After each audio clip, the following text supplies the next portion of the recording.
time. Now, whereas Kenya had lobbied every country in Africa except 3 states only, Chad eventually upstaged Kenya in the race for African Union Commission chairperson. How did Kenya lose? And more importantly, what is the impact of the election outcome on Kenya's relations with Uganda and other neighbors? Here's Duncan Haemba with some perspectives.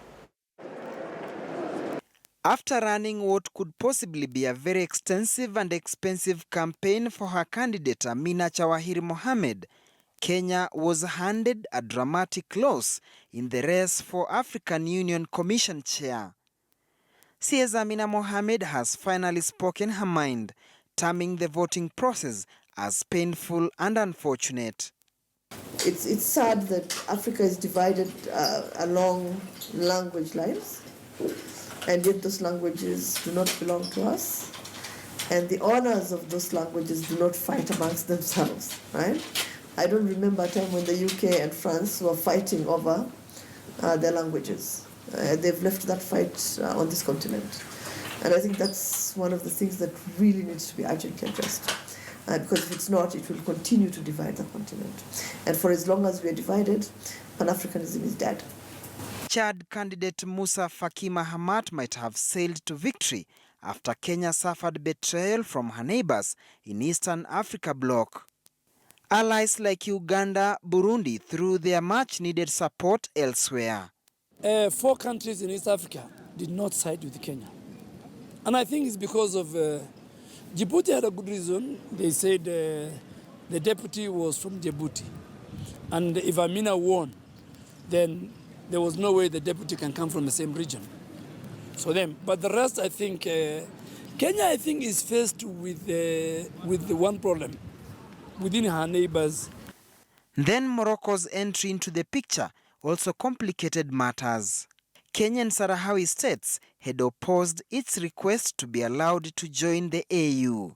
The admission of Morocco, which again played a different role.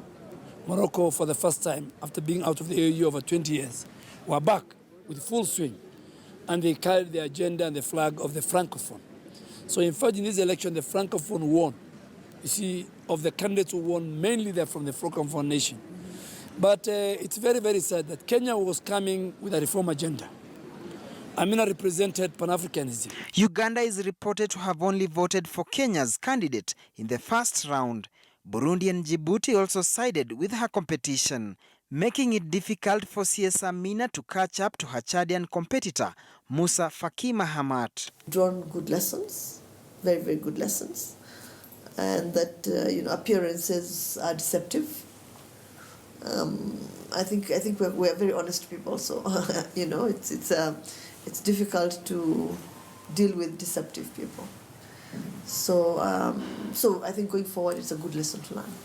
When it became a 2-horse race between Kenya's Amina and Chad's Mahamat, the numbers quickly shifted towards the Francophone wing.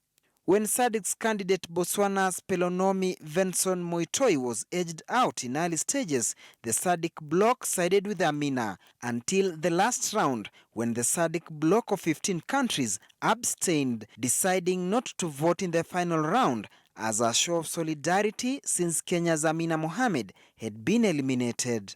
The dust has settled, but the shockwaves continue to be felt. Shockwaves of an election that paints a picture of a divided continent.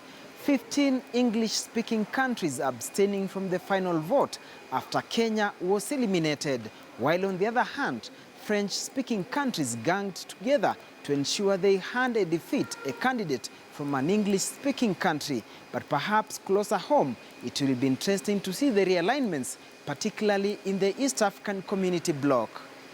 Duncan Haemba, KTN in Addis Ababa, Ethiopia.